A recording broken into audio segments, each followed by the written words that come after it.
Well, good morning, grandchildren. It's Grandpa again. I want to read one more chapter in our storybook, The Little House in the Big Woods by Laura Wilder. And I want you to know that I enjoy reading stories to you. I wish that we could be together and I could hold you on my knee and read storybooks to you, but I can't do that right now with this quarantine thing. So this is the best I know how to do, and we'll just try to make it work. And want you to know how much you're loved and how much we're thinking about you. And we're trying to at least have some connection. If we can't have face-to-face connection, we can talk through through technology. So anyway, I have this book, The Little House in the Big Woods. And last time we read about sugar snow. And if you remember, Laura's grandpa had made some buckets and a way to get maple sap out of the maple trees, and was making maple sugar and maple syrup. And so Laura and Mary had tasted some that Paul had brought home, and now they're going to go over to Grandpa's house on Monday morning for collecting some more of the sap out of the maple trees, and there was going to be a big dance, and Ma was going to wear her pretty dress. So this chapter is titled The Dance at Grandpa's. Well, Monday morning everybody got up early. Paul wanted to be there in time to help with the work of gathering and boiling the sap, and Ma would help Grandma and the aunts make some good things for all the people that were going to come to the dance. Breakfast was eaten, and the dishes were washed, and the beds were made all by lamplight because it was so early the sun hadn't even come up yet. Pa packed his fiddle carefully in its box and put it in the big sled that was already waiting at the gate. The air was cold and frosty, and the light was gray when Laura and Mary and Ma, with baby Carrie, were tucked in snug and warm under the robes and on the straw in the bottom of the sled. The horses shook their heads and pranced around, making the sleigh bells ring merrily, and away they went on the road through the big woods to Grandpa's house.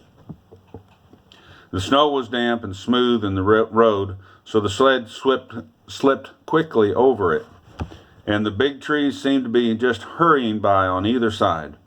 And after a while, there was sunshine in the woods, and the air was sparkling, and the long streaks of yellow light lay between the shadows of the tree trunks, and the snow was colored faintly pink, and the shadows were thin and blue, and every little curve of snowdrifts and every little track in the snow had a shadow. Paul showed Laura the tracks of the wild creatures in the snow along the sides of the roads. There were small leaping tracks, that were cottontail rabbits. There were tiny tracks, like field mice, and then there was the feather stitching tracks of the snowbirds, and then there was larger tracks, looked like dog tracks, where the foxes had run, and there were tracks of deer that had bounded away into the woods, and the air was growing warmer already, and Paul said the snow wouldn't last for long. It did not seem very long until they were finally sweeping into the clearing, and there was Grandpa's house. All the sleigh bells were jingling, and Grandma was standing at the door and smiling, calling to them to come on in. She said that Grandpa and Uncle George were already at work in the maple woods, so Paul went to help them, while Laura and Mary and Ma, with the baby Carrie in her arms, went into Grandma's house and took off their wraps. Laura loved Grandma's house. It was much larger than their little house back at home. There was a great big room, and there was a little room too that belonged to Uncle George, and there was another room for the aunts, and Aunt Dosha and Aunt Ruby, and there was the kitchen, and there was the big cook stove. It was fun to run the whole length of the big room, from one large fireplace at the end all the way to Grandma's bed under the window at the other end. The floor was made of wide, thick slabs, and Grandpa had hewn these slabs out of the logs with his axe. The floor was smoothed all over and scrubbed clean and white, and the big bed under the window was soft with feathers. The day seemed very short while Laura and Mary played in the big room, and Ma helped Grandma and the aunts in the kitchen. The men had taken their dinners along with them to the maple woods, so for dinner they didn't set the whole table, but they ate cold venison sandwiches and drank milk. But for supper, Grandma made hasty pudding. She stood by the stove, sifting the yellow cornmeal from her fingers into the kettle of the boiling salted water. She stirred the water all the time with the big wooden spoon. She sifted in the meal until the kettle was full of a thick, yellow, bubbling mass. And then she set it on the back of the stove where it would cook slowly. It smelled so good. The whole house smelled good, with the sweet, spicy smells that were coming from the kitchen and the smell of the hickory logs that were burning bright and clear on the fireplace, and the smell of the clove apple beside Grandma's mending basket on the table, and the sunshine coming in through the sparkling window panes, and everything was large and spacious and clean, and it smelled so good. And at supper time, Pa and Grandpa came in from the woods, and each had on his shoulders a big wooden yoke that Grandpa had made. It was cut to fit around their necks in the back, and hollowed out to fit over their shoulders. From each end hung a chain with a hook, and on each hook hung a big wooden bucket full of hot maple syrup. Here's a picture of Grandpa carrying in his buckets on the hot maple syrup. That's kind of cool, isn't it? Pa and Grandpa brought in the syrup with the big kettle from the big kettle in the woods. They steadied the buckets with their hands, but the weight hung from the yokes on their shoulders. Grandma made room for a large brass kettle on the stove. Pa and Grandpa poured out the syrup into the brass kettle. It was so large that it held all the syrup from all 4 big buckets. Then Uncle George came with a smaller bucket of syrup, and everybody ate the hot, hasty pudding with maple syrup for supper. Uncle George was home from the army. He wore his blue army coat with his big brass buttons, and he had bold, merry blue eyes. He was big and broad, and he walked with a swagger. And Laura looked at him all the time. She was eating her hasty pudding because she had heard Pa say to Ma that he was wild. George is wild since he came back from the war, Pa had said, shaking his head as if he were sorry about it but couldn't be helped. Uncle George had run away to be a drummer boy in the army when he was just 14 years old, and Laura had never seen a wild man before. She didn't know whether she was afraid of Uncle George or not. Well, when supper was over, Uncle George went outside the door, and he blew his army bugle long and loud. It made a lovely ringing sound far away through the big woods. The woods were dark and silent, and the trees stood still as though they were listening. And then from very far away the sound came back, thin but clear and small, like a little bugle answering the big one. "Listen," Uncle George said. "Isn't that pretty?" Laura looked at him, but she did not say anything. And when Uncle George stopped blowing the bugle, she ran into the house. Ma and Grandma cleared away the dishes and washed them, and then they swept the hearth while Aunt Docia and Uncle Ruby made themselves pretty in their room. Laura sat on their bed and watched them comb their long hair. They combed it, and then they parted it carefully. They parted it from their foreheads to the nape of their necks, and then they parted it again across from ear to ear. They braided the back hair in long braids, and then they did the braids up carefully in big knots. They had washed their hands and faces and scrubbed them well with soap, and at the wash basin bench in the kitchen where they washed their hands. They had used store soap, not the slimy, soft, dark brown soap that Grandma made and kept in the big jar to use for common everyday use. They fussed a long time with their front hair, folding it up and laying it over.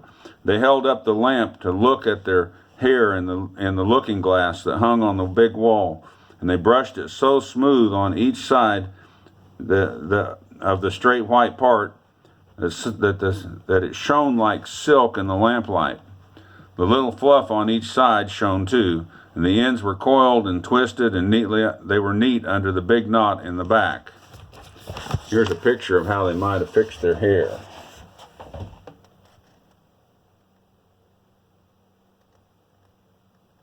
You see that?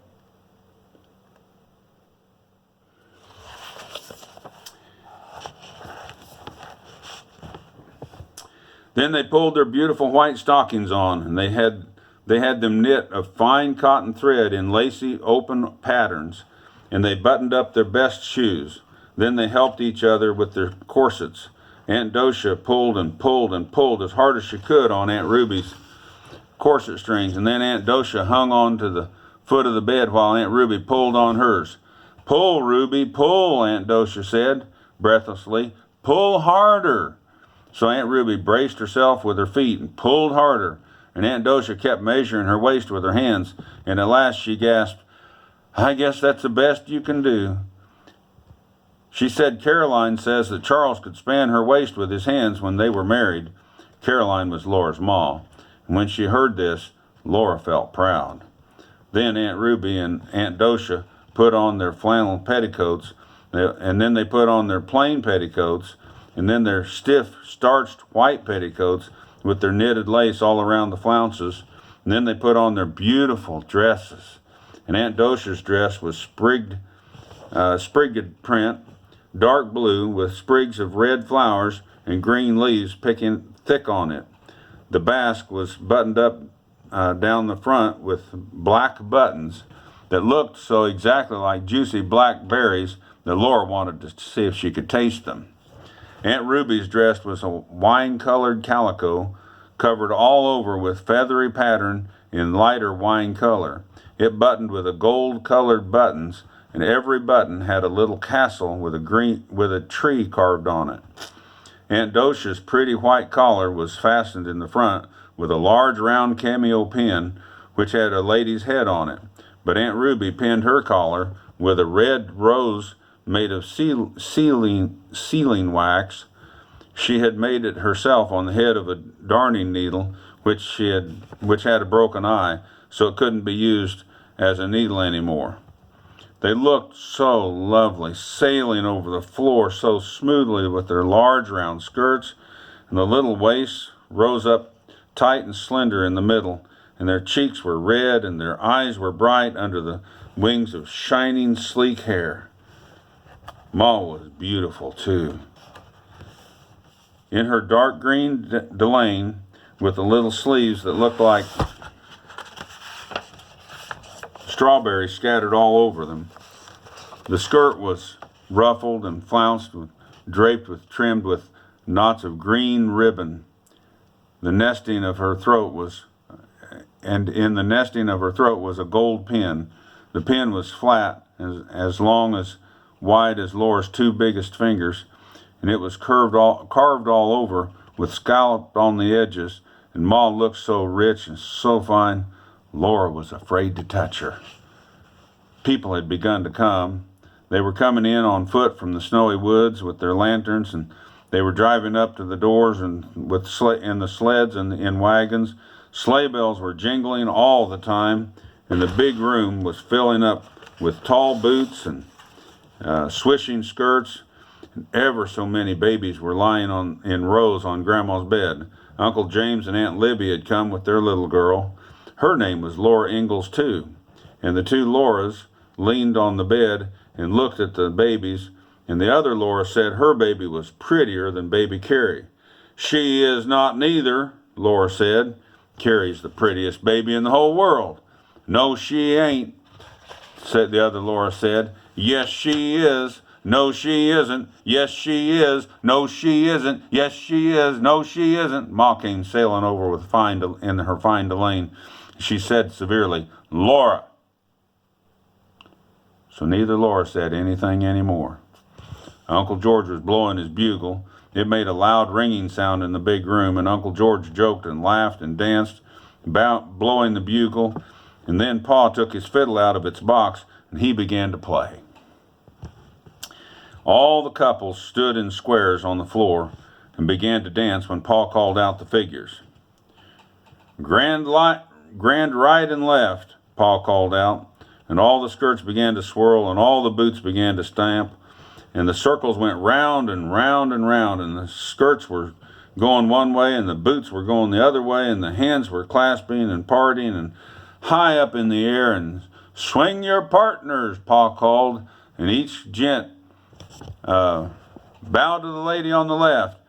And they all did just what Pa said, and Laura watched Ma's skirt swaying and her little waist bending and her dark head bowing, and she thought, Ma's the loveliest dancer in the whole world. The fiddle was singing, "Oh, you buffalo gals, won't you come out tonight, come out tonight, come out tonight. Oh, you buffalo gals, won't you come out tonight to dance by the light of the moon." And the little circles and the big circles went round and round and round, and the skirts were swirling, and the boots were stamping, and the partners were bowing and separating and meeting and bowing. And in the kitchen, Grandma was all by herself. She was stirring the boiling syrup in the big brass kettle. She stirred it in time with the music. And by the back door, there was a pail of clean snow. And sometimes Grandma took a spoonful of syrup from the big kettle and poured it on some of the snow in the saucer. And Laura watched the dancers again. Pa was playing the Irish washerwoman, and he called out, "Do-si ladies, do-si-do, come down heavy on your heel and toe." Well, Laura could not keep her feet still. Uncle George looked at her and laughed. Then he caught her by the hand and did a little dance with her in the corner, and she liked Uncle George.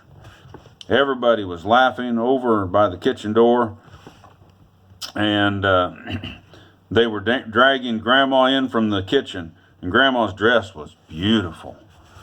A dark blue calico with autumn-colored leaves scattered all over it. Her cheeks were pink from laughing, and she was shaking her head. The wooden spoon was still in her hand. "I can't leave the syrup," she said.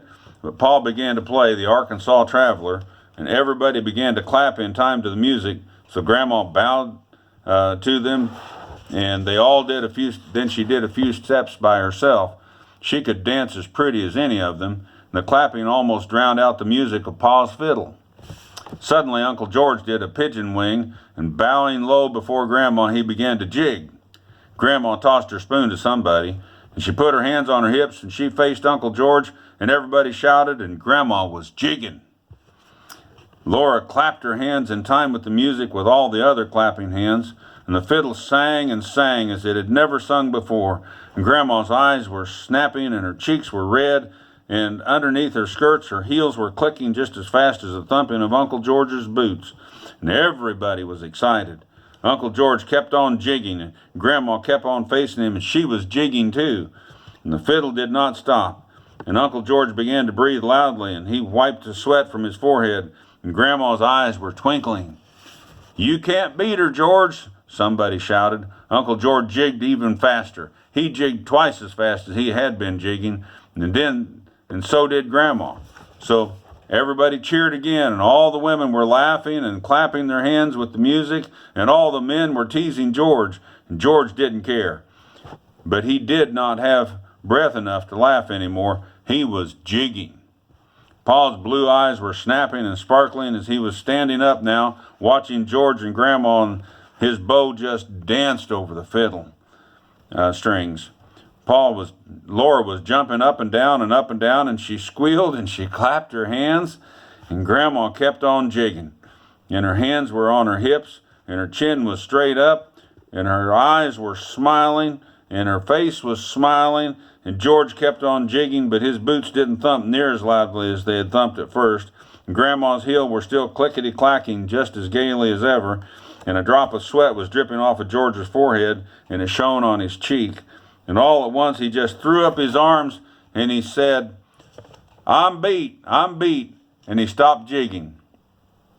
And everybody made a terrific noise, shouting and yelling and stamping and cheering, and Grandma cheering for Grandma. Grandma jigged just a little minute more, and then she stopped, and she laughed and gasped, and her eyes sparkled just like Pa's eyes sparkled when he laughed.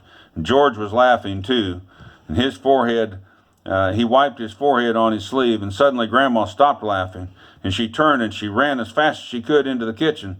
And the fiddle had stopped playing, and all the women were talking all at once, and the men were teasing George, but everybody was still for a few minutes when Grandma looked like that.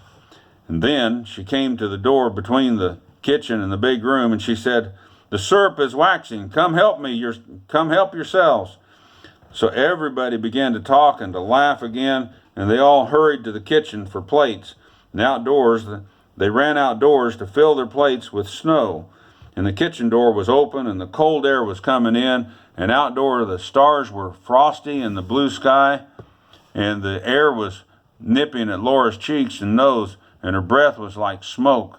And she and the other Laura and all the other children scooped up clean snow with their plates, and then they went back into the crowded kitchen. Grandma stood by the brass kettle with the big wooden spoon, and she poured hot syrup on each plate of snow, and it cooled into soft candy, and as fast as it cooled, they ate it. They could eat all they wanted. The maple sugar never hurt anybody, Grandma said. There was plenty of syrup in the kettle and plenty of snow outside, and as soon as they ate one plate full, they just filled their plates with snow again, and Grandma poured some more syrup on it. They had eaten and eaten and eaten, and when they'd eaten the soft maple candy until they could eat no more of it, then they helped themselves from the long table that was loaded with pumpkin pies and dried berry pies and cookies and cakes. And there was salt rising bread too, and cold boiled pork, and there were pickles. Oh, the pickles were so sour. And then they all ate until they could eat no more, and they were all began to dance again. But Grandma watched the syrup in the kettle. Many times she took a little bit of it out into a saucer and stirred it round and round.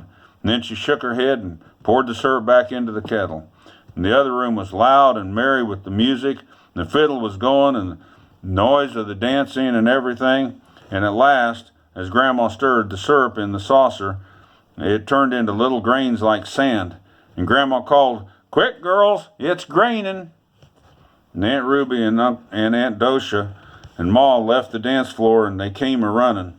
And they set out pans, big pans and little pans, and as fast as Grandma could, she filled them with the syrup as they set out more. And they set the filled ones away to cool into maple sugar. And Grandma said, "Now bring those patty pans for the children." There was a patty pan, or at least a broken cup or a saucer or something, for every little girl and every little boy, and they all watched anxiously as Grandma ladled out syrup. Perhaps there would not be enough.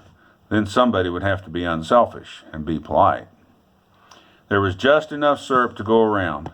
The last scrapings of the brass kettle exactly filled the very last patty pan, and nobody was left out. The fiddling and the dancing went on, and Laura and the other Laura stood around and watched the dancers. They sat down on the floor in a corner, and they watched, and the dancing was so pretty, and the music was so gay, and Laura knew she could never get tired of it. All the beautiful skirts were swirling around, and all the boots were stamping, and the fiddle just kept on singing gaily. Then Laura woke up. She was lying across the foot of Grandma's bed. It was morning. Ma and Grandma and baby Carrie were in the bed, and Pa and Grandpa were sleeping rolled up in blankets in the floor by the fireplace. Mary was nowhere in sight. She was sleeping with Aunt Dosha and Aunt Ruby in their bed. So everybody was getting up, and there were pancakes and maple syrup for breakfast, and then Pa brought the horses and the sled to the door, and he helped Ma and Carrie in, and then while Grandma picked up Mary and Uncle George picked up Laura, they tossed them over the edge of the sled into the straw, and Pa tucked in the robes around them, and Grandma and Grandpa and Uncle George stood calling, "Goodbye, goodbye," as they rode away into the big woods, headed home. The sun was warm. The trotting horses threw up bits of mud with the snow from their hooves. Behind the sled, Laura could see the footprints, and every footprint had gone right through the thin snow into the mud. And before night, Pa said, "We'll see the last of the sugar snow." And that's the end of that chapter. And I hope you kids enjoy hearing the stories as I read them. I like the stories. And I hope we'll get to see each other again soon. And want you to know that we love you, and God loves you, and your mommies and daddies love you. And we're glad to be able to spend a little bit of time reading a story together. And I hope it's fun for you. It's sure fun for me. Love you, kids. Take care. Bye-bye.